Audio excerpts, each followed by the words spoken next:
Disclaimer, this is my personal paranormal experience.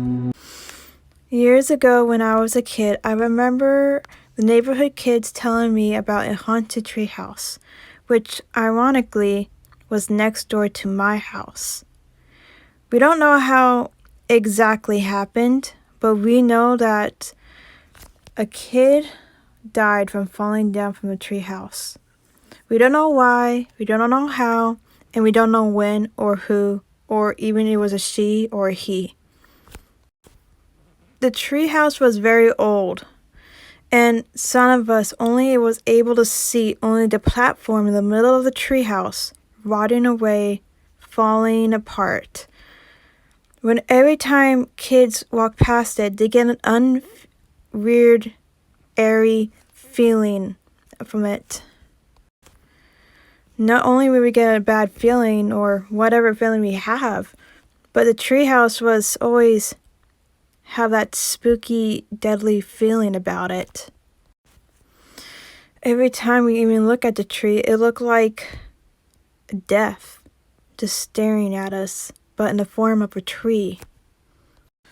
Some of the neighbor kids have a habit of taking some of the bark from the tree that was falling apart since it was so old, but once they do that, bad luck happens. And I don't mean just like cuts and bruises, I mean like accidents, predictions of something's gonna happen to them. When I mean predictions, I mean like something beforehand. For some reason, I felt like something worse was gonna happen. I don't know how I can explain it. But what I do know is just this very haunted tree wasn't normal. And I don't think it was not only giving us air to breathe on this earth, but I think it was trying to send us a message. But a few years later, the tree was cut down. Finally, it was actually more breathable, but something about it once it was gone, it felt like you can still hear kind of screaming from it. A deadly scream. Almost like the tree was screaming.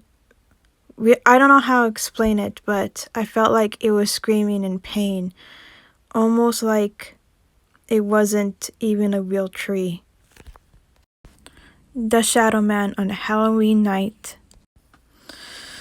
We decided to go trick-or-treating on our own. We were old enough, of course, and very responsible for our age, so we went out trick-or-treating.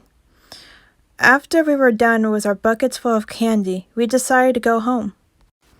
On our way back home, we decided to take it nice and slow and start eating some of the candy that we got, and talk about some boys that we liked at school and our teachers and homework.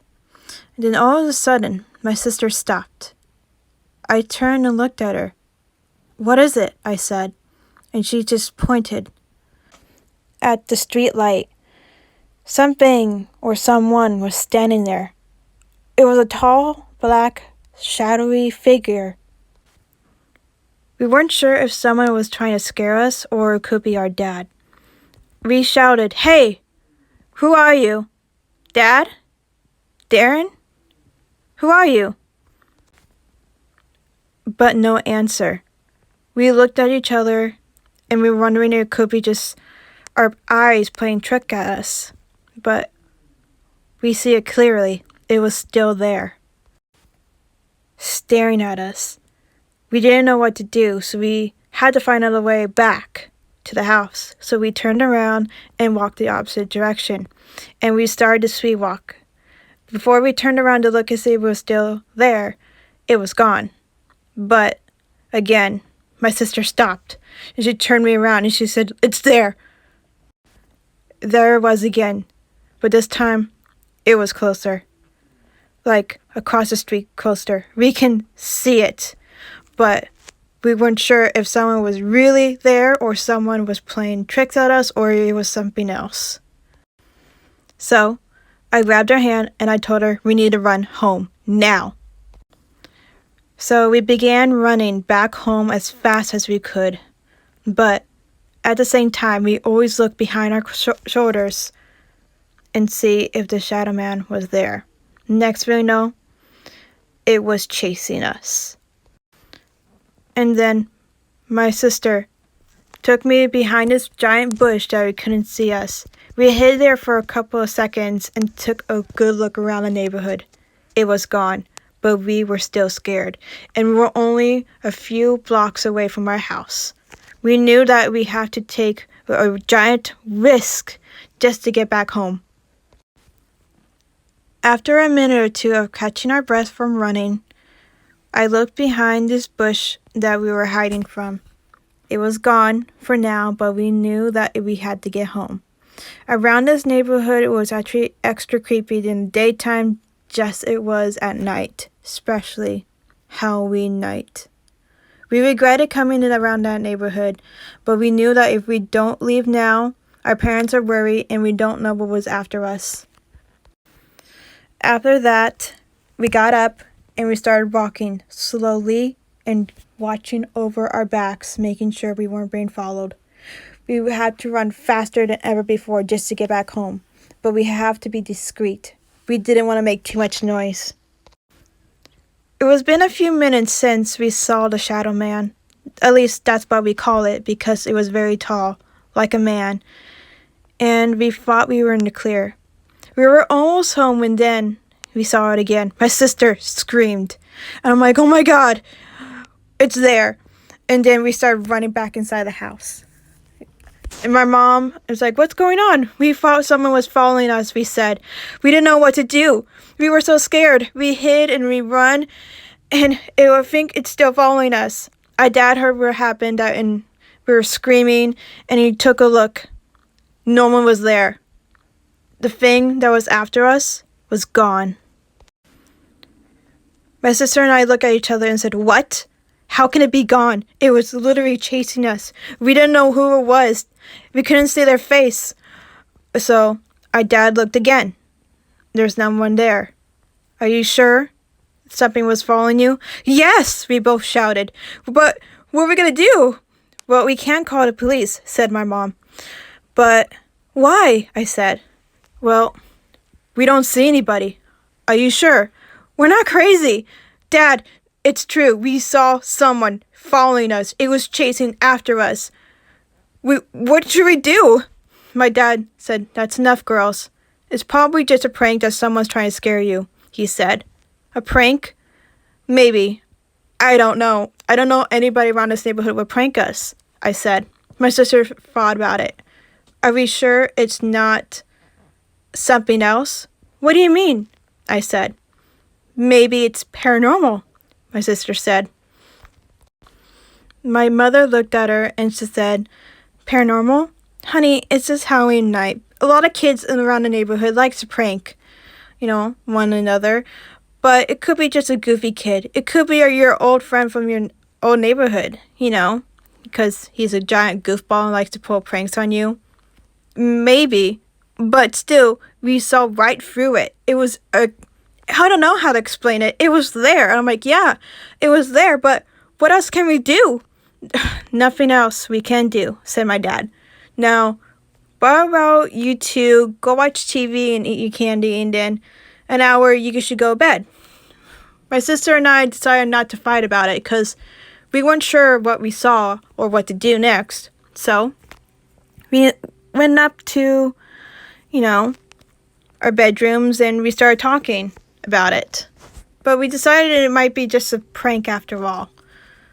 It's just like Mom and Dad said. So we had some candy, watched a scary movie, got dressed for bed, and went to sleep. And the next morning, we woke up and we decided to talk about it when we were on the way back to school. But before we left, our dad said, I believe you, but don't tell your mother this. What is it, Dad? We said. I think you guys saw something that wasn't supposed to be here.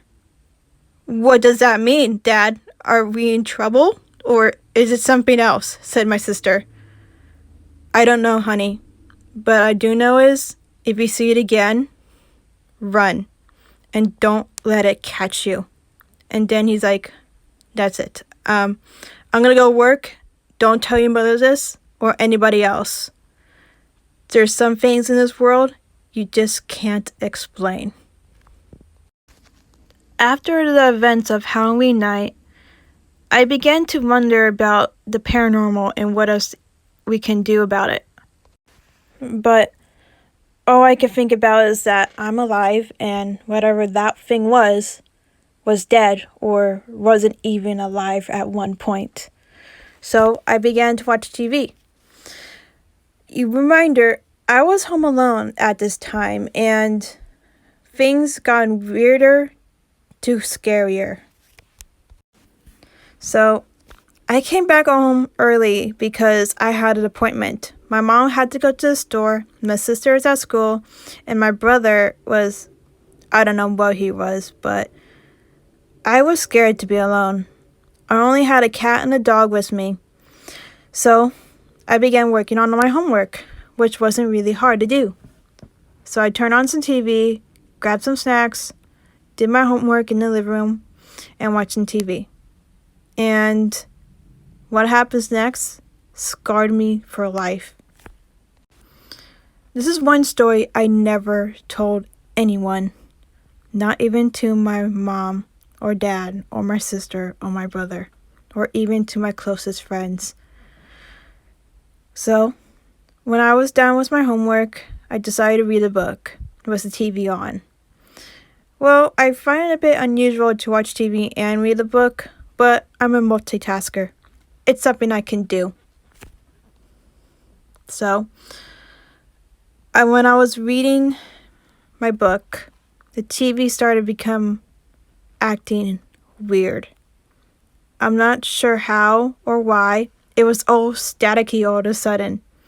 And then it turned off and turned back on by itself. Which is weird because the TV remote is on the coffee table. I looked at it, and then I looked at the TV, and then it turned off.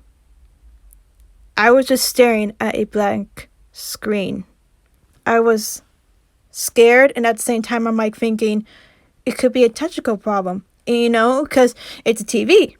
You never know, and it's brand new, so maybe it's, I don't know, a bit, I don't know. So I just stare at it until it fixes itself. And then I was like, you know what?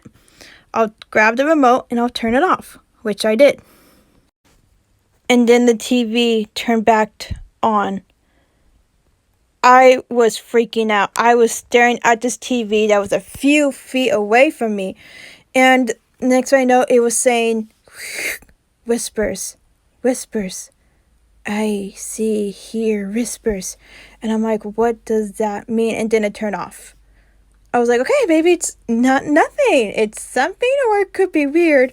And then it happened. The screen cracked right in front of the TV screen. And it scared me to death.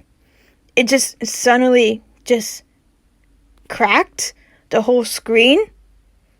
I don't know what to think of. And how can this even happen? I asked myself. And I took a deeper look. I looked at it, and I'm like, it really is cracked. But how can it crack when I didn't do anything to it? And then I woke up. Turns out it was just a dream. But the TV was staticking still. And I'm like, how can I fall asleep when this thing was happening? And the TV remote on the coffee table, I can see the buttons being pressed, but no, not by me or anybody else around the house. It was turning on and off, and I can see the red button turning on and off, the little red button. I was terrified. My dog was barking and growling. My cat was hissing. I just went behind the TV, unplugged it, and took my dog to my room and just locked the door. I waited, and then next thing I know, my parents got home, and my cat was by the living room just staring at his TV. My brave little cat. And I was like, "Hi, what are you doing home?" It's like, "Oh, we just got back home," said my parents from grocery shopping. And they just look at me saying, are you okay?" "Oh, yeah, I'm okay. I'm just hugging my dog because he needed some attention. But, yeah." And then my parents just left. I was in my room holding my dog, and I kept to myself saying, I have to keep this a secret. Whether there's something wrong with the TV or my house is haunted. These were the main stories I wanted to share to everybody. Not even I have answers for these experiences of paranormal activity or some technical problem with the TV, but this is only a few out of many I have experienced. Little do I know, this is only the beginning of my life with paranormal activities and ghosts and maybe demons.